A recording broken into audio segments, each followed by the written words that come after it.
Hi. So imagine a parallel universe where um, Roald Dahl wrote a book about a about the Scouts, and it turned out that the Scouts were actually trained in Secret Service um,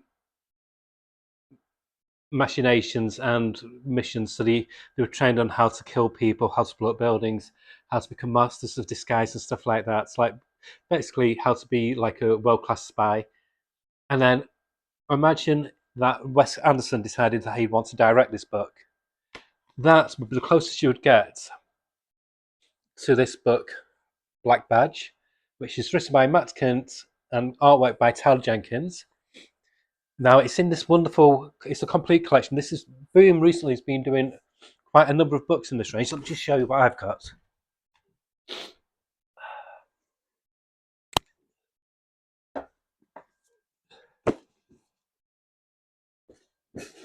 And these are, so I've got in this range of complete collections Bone Parish, Ronin Island, and Joyride.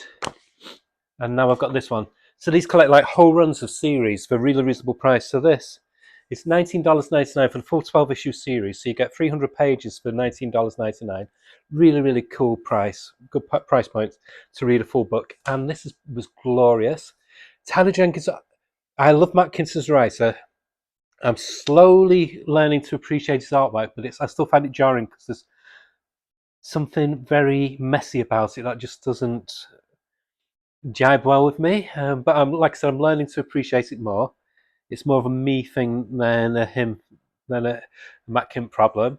But Tyler Jenkins' artwork, I absolutely adore. Pardon me, I'm really snotty at the moment.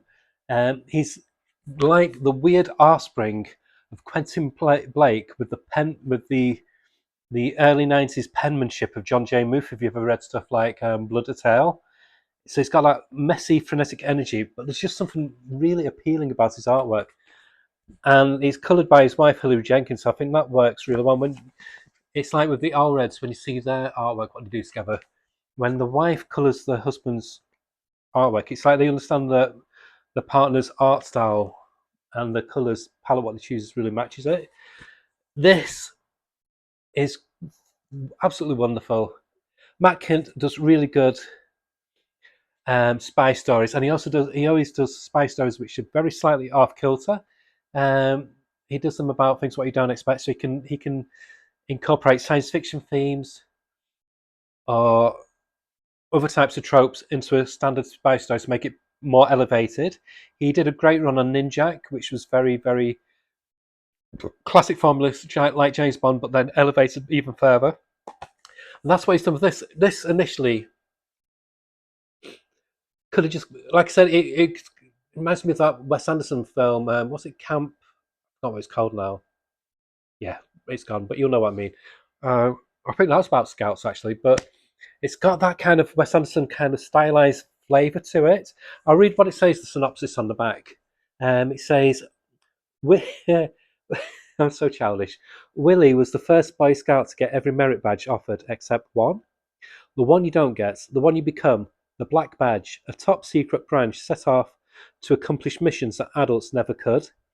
Kenny, Cliff, Mitz, and Willie may look like scouts who lost their tour guide group, but they're actually one of the most elite teams working for the government.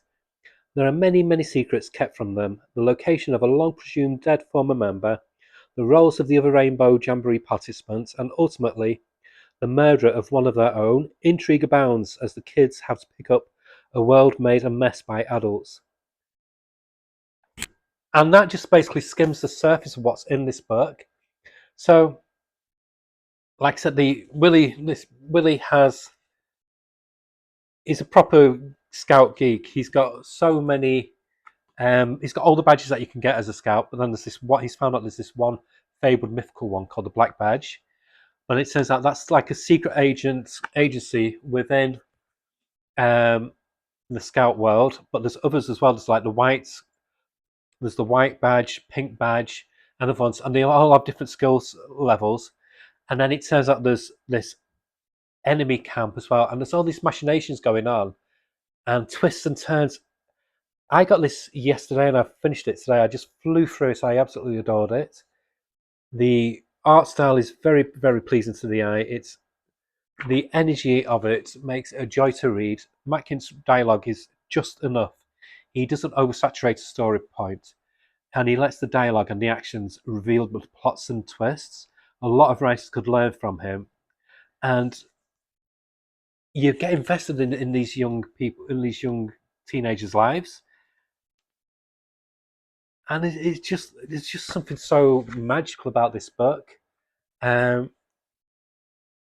it's taken me a long time to appreciate Matt Kindt, I think, and now I think something with a writer like him, there's just like a moment sometimes where something just clicks, and it did for me when I started rereading the Ninjak stuff he did for Valiant, the collections what they brought out recently. Like, oh right, okay, and it's apparent that spy stories are his strong point, and he's doing some really good stuff with Black Bad Idea as well at the moment. Um, yeah, it's just wonderful. You get so invested in it, and like I said, the artwork carries you along. These young people, they've each got a very different personality. They've each got a different skill set, and they've each got a fascinating backstory. Without them spending like a whole issue to focus on each individual character's backstory, just do it in a few panels.